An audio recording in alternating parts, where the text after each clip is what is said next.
Just scrolling. Scrolling on Zillow and MLS for what? my client. I'm behind. Tell me about this client. My viejito, my 72-year-old your viejito. 72-year-old broker.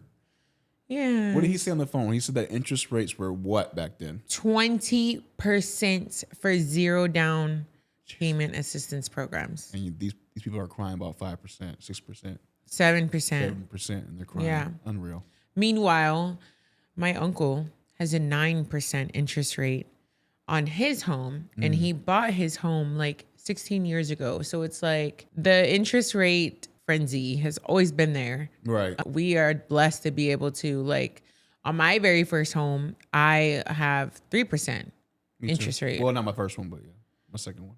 Yeah. So it's like, that's a blessing. Yeah. My first one was 4.9. I mean, because it was builder. Yeah. Both new builds. Yeah. I'm bougie. I'm not buying a pre-owned home. Nothing against anybody likes pre-owned homes, but I'm just not doing it. Yeah. We tried. When I was in the car industry back in the day, they used to always say, why buy someone else's problems? Yeah. That stuck with me for life. Well, it's not true. Really? No. Specifically, how not? I just told you why an hour ago. Because that's what homeowners warranty are for. It's just a matter of, do you want to deal with it? Like, if it's an issue. No, I meant like buying a pre-owned. That's what I'm saying. Oh, homeowner's warranty. So if I go buy a 1972 home and it has a radiator that's from 1972, it has a house with a radiator? I'm just saying, where I'm from, we have radiators. Okay, well, we don't have radiators. They stood out like, you know. I know. Yeah. We don't have radiators in San Antonio. Oh, yeah, y'all blessed down here. San Antonio got Central. Yeah. Central heat and AC. Okay, so tell me a story. So, okay, let's just say that system then is covered under warranty when you buy the house? Yes. If your realtor negotiates a home warranty for specific things, yes. You just have to register them through the warranty. Okay. That's your job as homeowner. I don't think anyone knows that. Well, my 2 clients did this year because they used their home warranty. Wow. So. Wow. Yeah, no, I'm just going to buy new. There's some people, it's just an easier purchasing transaction just because the home is brand new and you are not technically required. You can definitely opt into it, but you don't need a third-party inspection. So, yeah. Yeah, I'm just going to go new. You know, it's easier. But yeah, that kind of leads me into people who are like myself. See, look at that. I didn't know that, right? Uneducated when it comes to pre-owned homes or warranties, coverage, etc. We have people who are uneducated in the credit world that are educating other people, and it's mind-blowing. AKA lenders, realtors, new home sales reps, the whole nine. The whole nine. TikTok. Grandparents, your uncle that's never bought a house. Yeah, or financed a car. Yeah. Or even financed a piece of bubble gum if he had 25 cents down and it was 50 cents. Yeah. The whole nine. So I've been seeing this trend lately with LOs, I'm gonna be very honest, that are telling clients or even your builders, right, who have their credit, in-house credit, whatever they want to call it. I don't know what they really is, but they're telling people that have collections and charge-offs to pay the collections. What do you think about that? I think, one, it's stupid. So when a loan officer, I just did it this weekend, tries to send a credit game plan to my client, I pop off because you're going to tell my client to pay $3,000, $5,000, $7,000 in the credit card debt or collection or whatever it is that they owe. And the 120-day lates that have been reporting for the last 24 months are still going to be there. So you're going to tell them to waste $4,000, $5,000, $6,000, $7,000 for what? When we could use that money for reserves, we can use that money for down payment on another home, or qualify for zero down after completing credit restoration and not even need to spend $7,000. No. So I see it all far too often. But the loan officer works for you as a realtor and buyer. They work for you. So you are in control of that conversation.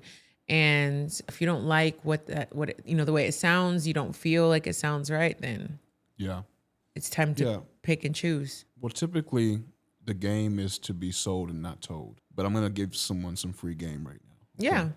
I think it's important because it's happening too often. It is. I'm going to give a lot of these credit repair pop-up shops some free game right now, okay? So if you tell a individual to pay off a collection, let me make this very clear. You're giving someone free money that stole your information from original creditor. Let me break this down even more for the people in the back. If I do business with Adriana, me and Adriana into a contract. We agree to do business together. You're going to render a service for me. Well, I don't pay you, and you decide, hey, we're going to sever services because you're not paying me for these services that are rendered. No problem. You're going to charge it off of my credit, report to the credit bureau every month saying this person never paid me for what the services are rendered. And I'm just not going to respond, not going to pay you. Well, it's tax time. You have to do taxes. You talked about this earlier. And you have to pick and choose. Do you write this off or do you continue to try to collect? 10 times out of 10, you're going to write this off. It was $4,000. You've made X amount of dollars for the year. You're going to write it off, okay? Well, then there's these guys that create companies called LVMV Funding, Credco, who's some other ones? I mean, there's so many out there. You guys know them, okay? Yeah. And they're collection agencies. Well, they don't have a physical address. They have a virtual address that I can go make right now, a virtual address. And they go to Adriana or the Chases, the Bank of Americas, and they say, hey, that contract you couldn't collect on and you wrote off from your taxes, I'll buy it from you right now. Now, you being a business owner, you can be like, hey, I can take some of that money and put it back into my profit and loss statement and show I've made a little bit. How much we talking? Well, you owe $4,000, I'll buy it for $2,000. And they sell your information and your contract to a company you never did business with. Right. So what is that? That is breaking the consumer finance law in this country called right to privacy. We all have a right to privacy, meaning that our information stays confidential with the original creditor that we do business with. When you sign a contract, I know a lot of us don't read when we go into agreements. Right. But in that contract, you're going to see what's called a privacy statement, meaning that the creditor, the person who's doing the business with you, has to keep your information confidential. If it's sold, it's a breach in contract. Right. So your loan officers are telling you to go pay legal henchmen and crossing their hands and praying that you get a 50-point increase. Let me be very clear. If you pay a collection, two things are going to happen. You're going to get a 5-point increase, and that information is going to be a zero balance but remain on your credit bureau forever still. You still need to hire a professional, okay? And the other people out there, the pop-up shop creditors, credit repair companies that I'm seeing in San Antonio, let me tell you something else, okay? Let me tell you something else, man. Stop sending in factual dispute letters. Yeah. Okay? It's 2025. There's a thing called AI. I'm not sure if anybody's heard of AI, but it's phenomenal, okay? Right. It misses. It never misses. It's 0% chance of a miss, right? Meaning a factual dispute is trying to find a clinical error in your credit report. Right. Maybe the name spelled wrong, or maybe That's so 2008. Right. Maybe the account number is off. So when they submit that factual dispute and saying you need to verify it's not incorrect, a human doesn't even look at it. The AI auto corrects it and sends it back to your house, and it says verified and updated. Thank you. And then your credit guy says, "Oh, we're gonna send another round. Don't worry." But wait, 12 months later. But wait, I need $295 a month still. And even though nothing's done. Right. So that's just some free game for my credit repair pop-up shops that I'm seeing every day here in San Antonio. What is that about too? I've been like, I don't know. It's kind of cringing. I think it just goes back to my statement about, we're messing with people's livelihood and their household.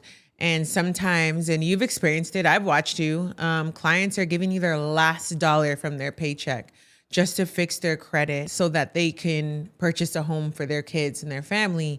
That pressure is big. Absolutely. And the amount of conversations I have with clients that come through me to go through you, obviously, because I have it written on my forehead that I'm the credit repair realtor. But I'm going to help educate them and, of course, guide them in the right direction, and you and your team take care of them. But all in the same breath is like, you're doing this to collect money every day. You don't feel like shit.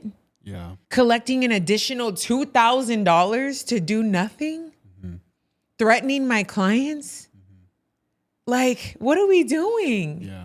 They're just lucky that home ownership is more important for the client, that they don't pursue them on a legal action. Correct. Just because, when it comes to big picture, fixing someone's credit isn't a hobby. No. Fixing someone's credit is not, let me just add on something else of my entrepreneurship. This is a livelihood that you are messing with.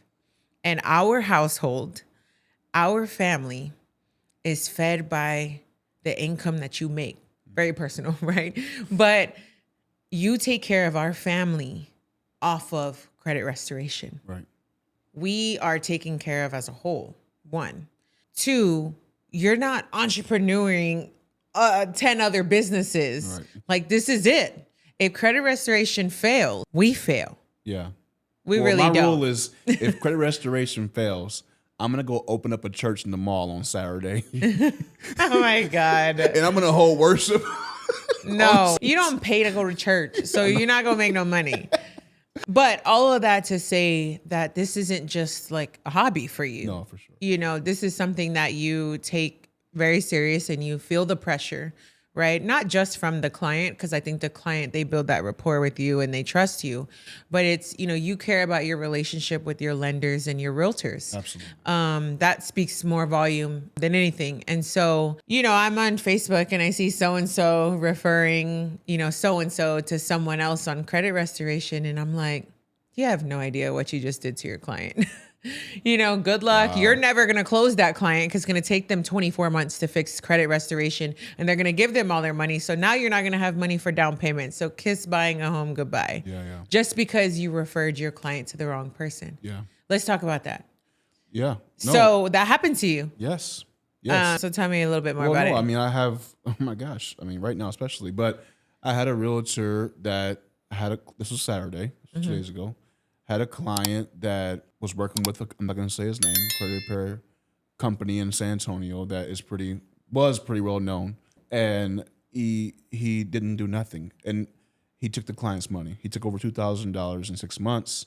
And the client was promised to have results in 90 days and never had anything done. Well, the realtor reached out last month about, hey, what's going on? Can we finish this up? Like, I've trusted you. And he said, yeah, I'll finish it if you give me the remainder of my payment. So the client paid the rest of the money and he ghosted them. So now the client's on my front doorstep on Saturday with the realtor, and the clients, he doesn't trust. He doesn't trust anymore. He's not going to believe me. Whatever I say doesn't matter, right? The one thing he did say. Oh, no, hold on. Oh, go ahead. It's not so much that he doesn't trust you. He doesn't trust who? His realtor. Right. Yeah, because who we refer our clients to is a direct reflection of us. Absolutely. And so if we send someone to, a contractor that doesn't do the job right, whose fault is it? It's yours. Right. If the loan officer doesn't get the job done, whose fault is it? It's yours. The yard man don't cut the grass right. It's my fault. The movers break a TV. It's my fault. The whole 9, the list goes on. So the fact that now that client, potential client for you, what was the response? He said that the only way he's going to do services with me is if the realtor pays half. How you feel about that? I felt like that was amazing. Yeah. She should pay. No, not being like that, but again, if you don't inspect, then what do you expect? Right. If you don't inspect who you're dealing with, then you have no expectations, and look what happened, right? So, I mean, I'm not going to go buy a house from an Instagram realtor, right? Because I've already inspected. First of all, don't give me balloons in a griddle pad or whatever that is y'all keep buying. I don't want that. You know what I mean? Yeah. I want movers. Yeah. That's more valuable. Yeah. So, but I inspect, right? So I feel like right now I have a facade almost of a lot of different agents that are like, oh my God, like this client went through this, and this, and this. And, let's be honest, a lot of them still don't go through my services because they've already been burned by the client doesn't trust the realtor. At first I thought it was me. Remember, I was like, wait a minute, I'm a closing machine. Why am I not closing these clients? And it's like, no, it's not me. It's they don't believe in The the realtor realtor anymore. They already you know? burned their So, bridges. Yeah. yeah, but at the same time, it ties into your business as well. I mean, again, our business are very, very close. Yeah. But why I say it ties into your business is because we're discouraging people from buying homes ever, Yeah. and this is why we have renters. Yeah. When I asked you earlier about why do you think so many people rent, I don't think it's because I do agree with you on some of the aspects, but I think the biggest one is the being misled, right? Yeah. Or being burned, 100%. or because there is no reason not to have a savings account like buying a home. It really is a savings account. Yeah. It's no difference than you going into Chase and saying, I want to open a checking and a savings. When you go buy a home, it's the same exact process. You're Right. you're getting a checking and a savings because that's all you're doing is building equity in Yeah. that home that you buy. There's real estate. We just saw this 2 days ago. We saw this On the news. on the news. It came out that real estate is the #1 way to pave generational wealth in this country. And it's been that way. And it's been that way. And right now, you could be a 620 and walk into a new home construction builder and say, I want this one with no money down. Why isn't there should be lines? Right.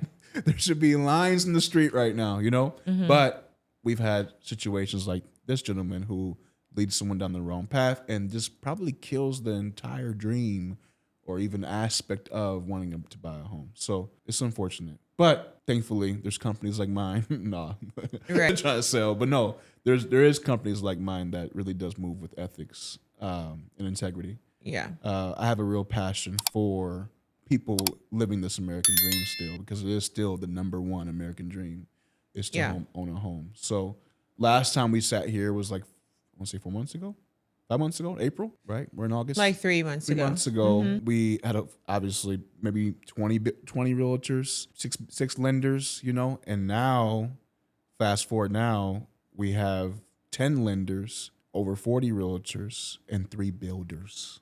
Yeah. So the growth is there, which means that the American dream is still pumping. Right? Yeah. It's still going strong. The desire is So there. The desire is there. Put it that way. We have to do a lot of unfucking of all the fucking that's happened in this city. Yeah. With the other gentlemen, But Yeah. these pop-ups, man, credit repair people are freaking me out.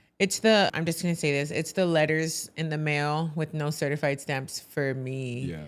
That makes me cringe. Yeah. I'm like, It happens in my world too. The Instagram realtors, we have Instagram credit repair companies. yeah, should we say their name? No, we should not say It's I'm buying a Lambo, but my other business is supplying it, not my credit business. Influence. Yeah, right? yeah. And people love that. That's why they get paid to do that, influencers. But when you are truly, give a damn about what you do, it's more than just the influence. My biggest thing when I watch you talk to realtors, lenders, loan officers, builders now is watching you have a passion to put people in a home is one thing. And knowing these other credit repair companies, pop-up shops in San Antonio, I'm like, you don't have that same passion. And it makes me cringe. Yeah. It makes me cringe because a lot of these credit repair companies, one, they're serial entrepreneurs. They don't know what they're doing. They don't know what you want, what they want to do. Yeah. And they're like, oh, credit repair. Everyone's doing it, right? So I think that's the biggest thing for me is For sure. is they don't have that same passion as you. And it's very cringing because I come across it more where I have clients who have gone through other credit repair companies and they are traumatized. And I'm coming across it more, obviously, than you. Yeah. And I'm like, just cancel, right? And if only it was so easy. Yeah. Because now the client doesn't feel comfortable, giving their personal information and so on and so forth. And at that time, I'm like, your credit's bad. What are they going to do with your credit and your personal information? Those always make me laugh. Yeah. Yeah. I'm like, what the heck? I can't go finance anything. So Yeah. no, for sure. I agree with you. I feel like, again, coming back down to the foundation of this is we're life transitioners, right? Yeah. Think about that, right? Mm-hmm. You transition people from A to Z, right? This is a transition, and to take this as a joke or to guess is just it's beyond me.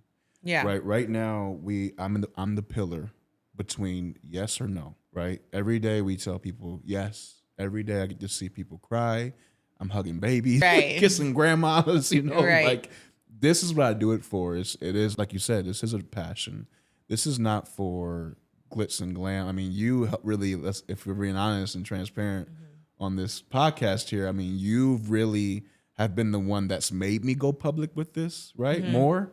And I appreciate you because it has definitely done a lot for my business. But I was doing this before just quietly, like, just me and them text. Let's talk about that. Go ahead. Yeah. So, when I first met you, it was obviously inspect what you expect. So I'm glad you said that because that was something that I did for you was I made you do my credit. Even though it wasn't that bad. Okay. I still bought a house. I made you do my credit. And now 90% of my business is stemmed from Final Boss Consulting. My clients typically have to go through credit restoration, which is totally fine because I will wait and ride the process with you and guide you through the process. But now that you have gone a lot more public, with social media and things like that, everyone just sees the good, but they don't see the bad. They don't see that you can change someone's entire life, but because they were late on their credit card during the credit restoration process, that was an open and good standing account. It's your fault. It's always my fault.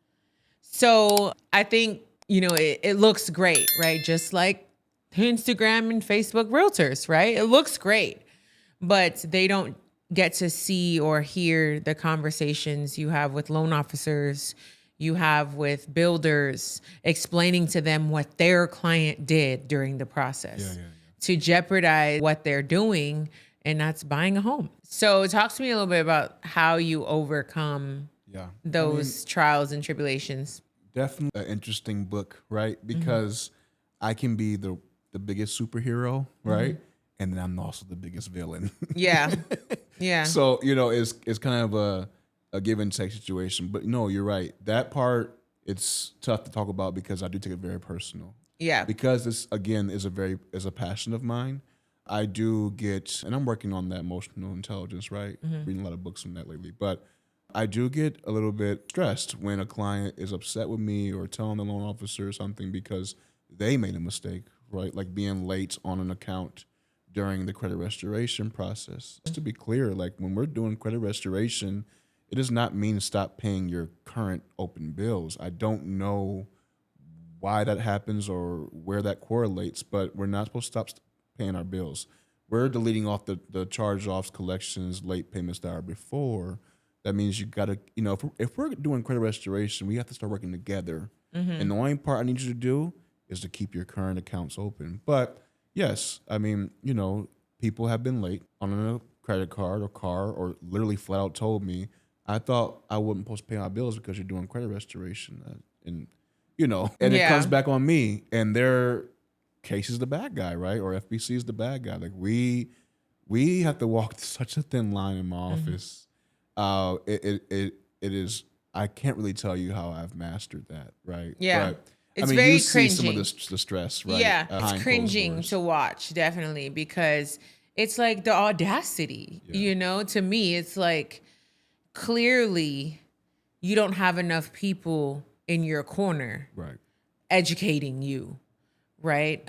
You hired someone to do a service and they did the service. And now because you messed up in the process, I think that's where I'm so confused. So what comes with all of this growth, right, in business and public, I know where you're going, comes with all of this, oh my gosh, negativity and point the finger and you're the bad guy. Yeah, for sure. I think it's, on a personal side as your spouse, it is very, very difficult to watch. Because I'm like, don't make me blast you on Facebook the way you want to blast him, you know? And so it's like, it's very much of a fine line because we also want to keep the professionalism. And again, like you said, walk that fine line of, you can go to bed at night knowing you did what you needed to do for that client. Every night. Meanwhile, the client is every night, crying in a corner. We had a client, so we had a certain situation with a client where, yes, the guy got new collections during the process, right? And he called me, and I was kind of at a point where I'm like, you know what?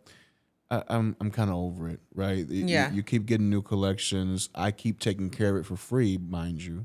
So we get on a phone call, and we're going over why he's frustrated with me. I say, you know what, man? I'll give you a full refund. You know what? You hate when I do that. Yeah. Right? I'll give you a full refund, and we could be done here. And he says, no.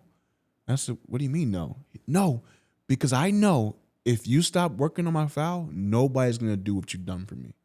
I remember that client. Yeah.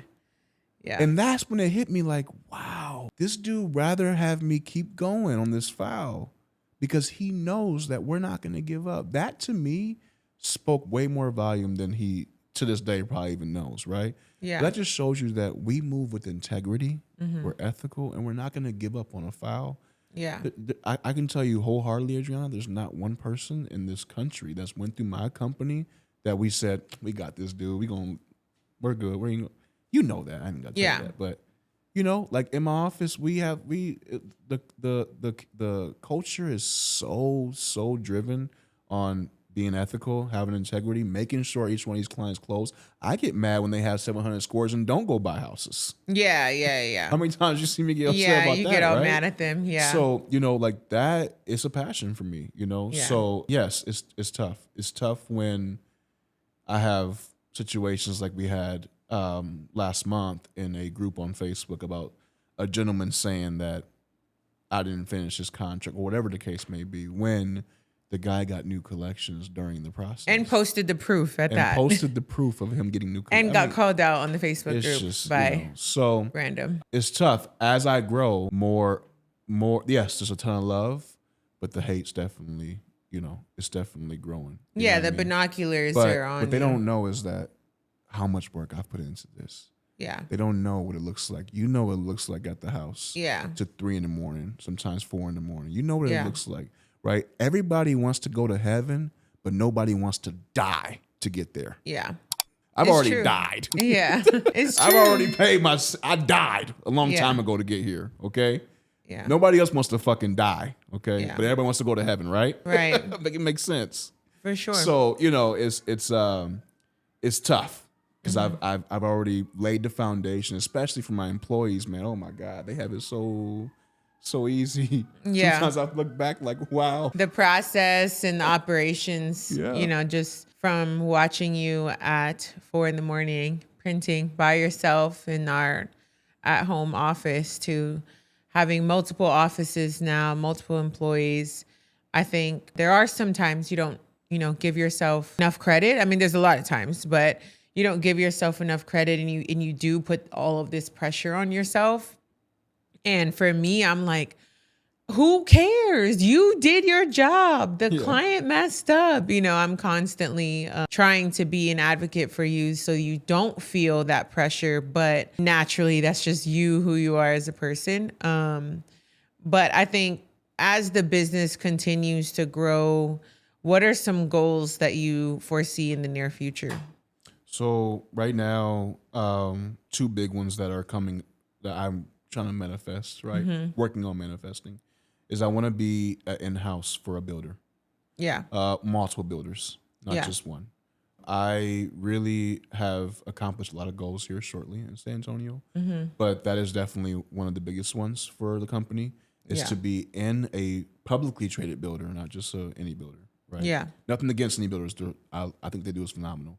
But I want to be inside of a big publicly traded builder, not so much for the name, just they can market that they do credit restoration. I just want to be in-house, be a household, in somewhere like that. So that's some big goals for us. Yeah. Jessica wants her own office, my MBA. So that's a goal. I want her to have her own office with her own employees. Yeah. But yeah, I think that right now the focus of the goals that we're solely focused on is becoming in-house with a few builders. For some builders. And then definitely branching out. I want FBC LA. I want FBC Miami. No more selling Sunset for you. Not the Oppenheim group in LA and Australia and all kinds of stuff. So I want to be across the globe here. I think when we watch those shows, I get so inspired. Yeah. Like, you know, It's, I watch them for different reasons because I like the cattiness and all of that. Like, yes, you got that listing first, but I do watch you every time we watch those shows, and you do get inspired, and you have the next day, this bright idea to do something else. And so I love that. But I guess as, we continue to see your business grow, I know obviously because I'm in the mix right now, but a lot of your clients are purchasing homes. Why do you only tailor your clientele and your mix of business to home ownership and not anything else? So great. Yes.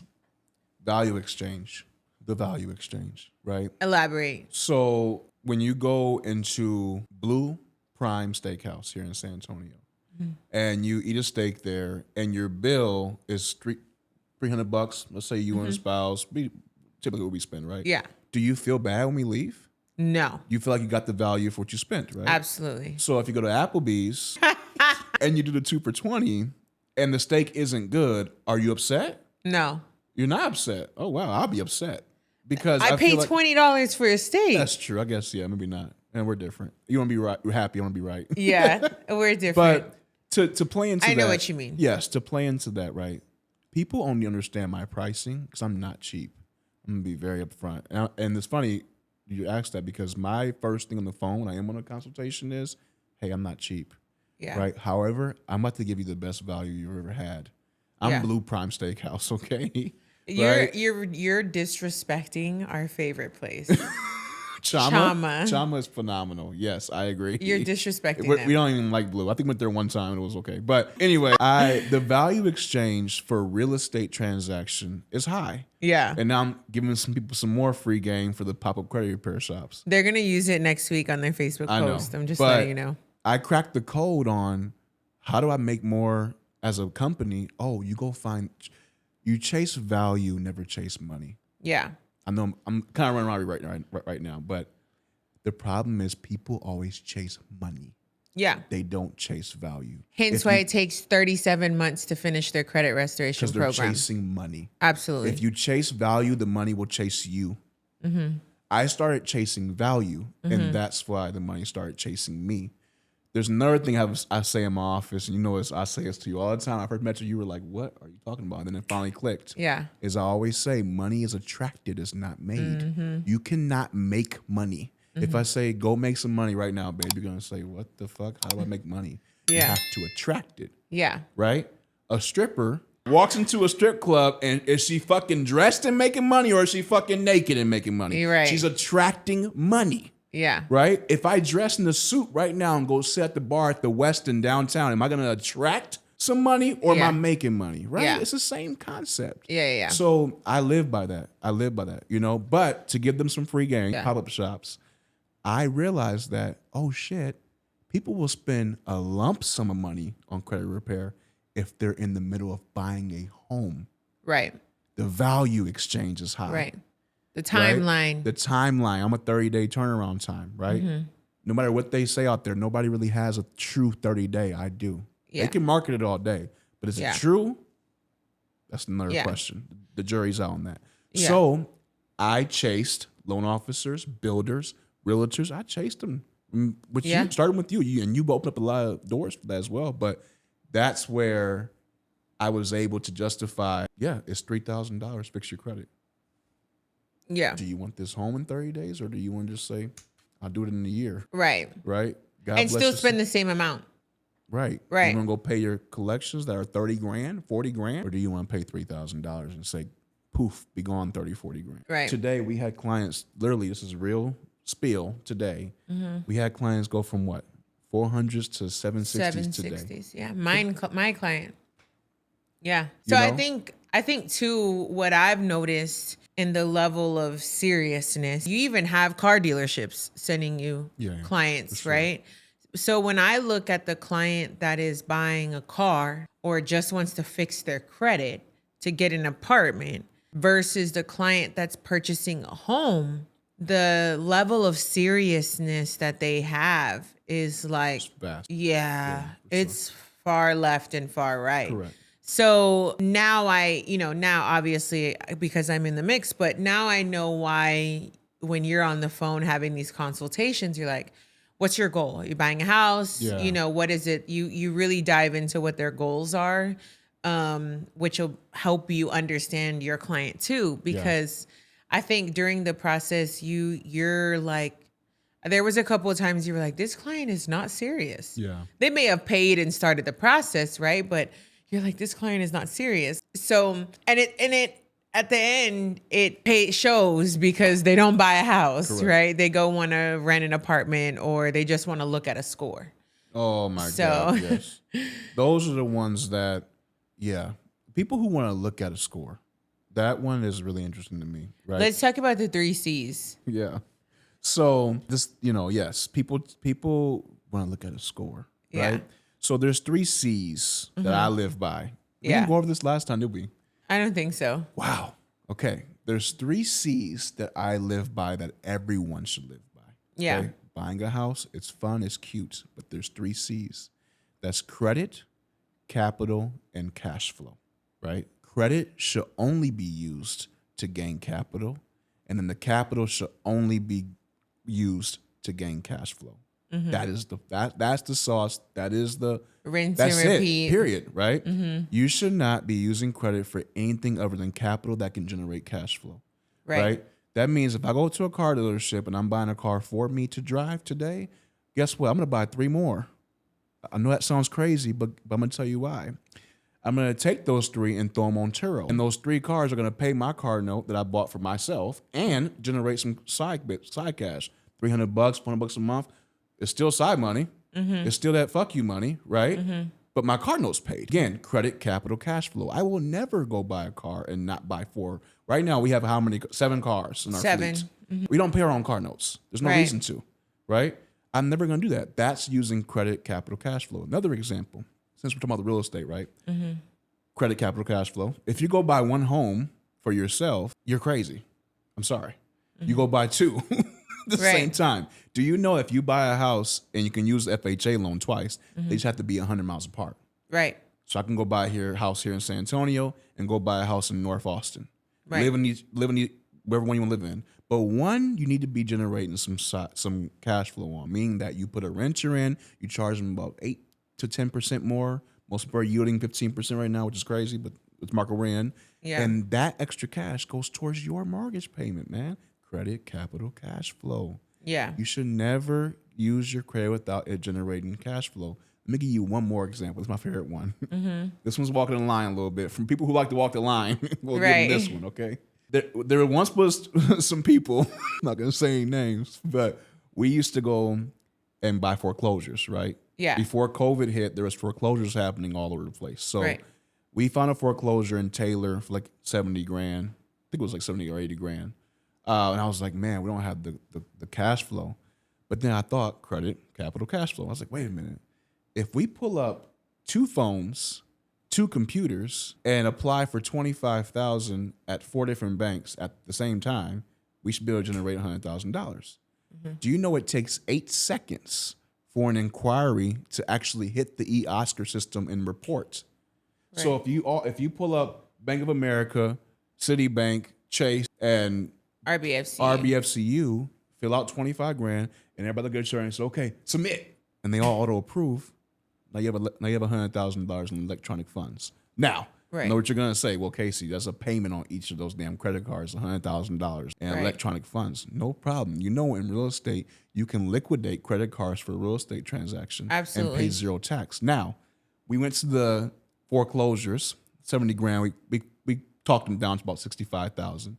Swiped a card for it, 2 cards for it, got the property, went to a property management company that did renovations and financed the renovations. Crazy. And back then, this is a different time now. Right. They revamped it for like 20 grand, swiped a credit card. We listed it for 220 and it sold in 60 days. Paid the credit cards back off and we were up $120,000 liquid. Yeah. Credit, capital, cash flow. Right. You keep rinsing and repeating. The people who get their credit fixed with me and then look at it, I'm just like, oh my God. It drives me insane, truly. Like it really bothers me. It's like, do you know, like, what did you pay this money for? Right. To look at it? We could have faked some AI, some numbers for you to look at. Like, Yeah. like, dude, take this opportunity to really create generational wealth.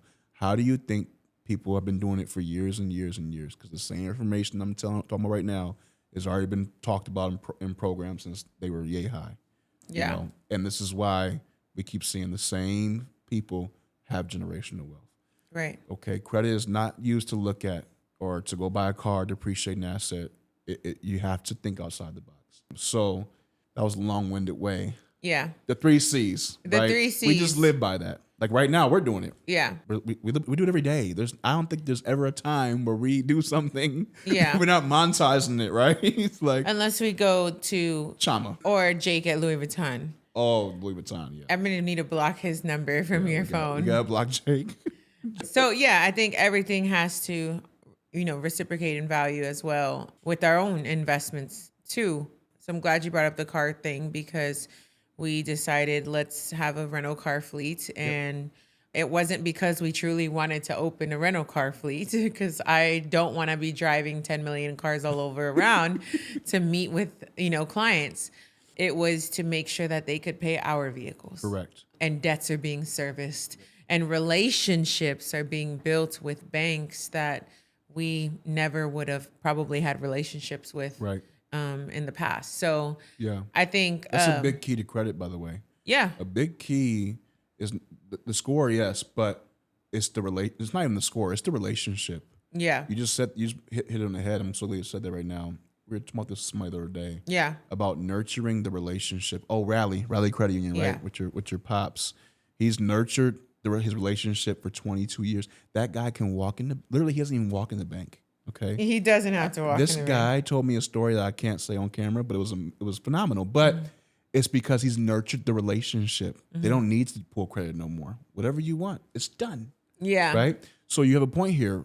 Us buying all those cars, totaling $500,000, is being nurtured right now. Yeah. So when we nurture the relationship and it's being paid down by renters, and we come back and say, "Hey, Mr. Banker, we need $500,000," it's a no-brainer. Yeah. The relationship has already been nurtured. They saw that we can handle $5,000-$6,000 a month on revolving payments every month for however long. On it's vehicles a no-brainer. Alone. Yeah. Right?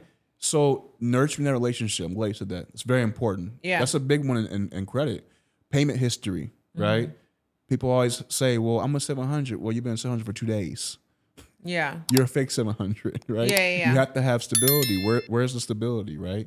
And a 700 with a $200 secured credit card is a fake 700. Right. They could buy a house. Sad part is they could buy a house, but they can't buy a car. Can't buy a car. I think we've experienced that more recently. For sure. Yeah, stability, man. So again, just really thinking outside the box. My company, we have a not funny word, but our saying is creative financing, right? Creative financing. It's true. You have to be creative when you are going to add on a debt to your credit profile. When you're getting ready to make a transaction, be creative, man. Think about ways for you to have what you need, but have it serviced somehow. Not robbing Peter to pay Paul. Not robbing Peter to pay Paul.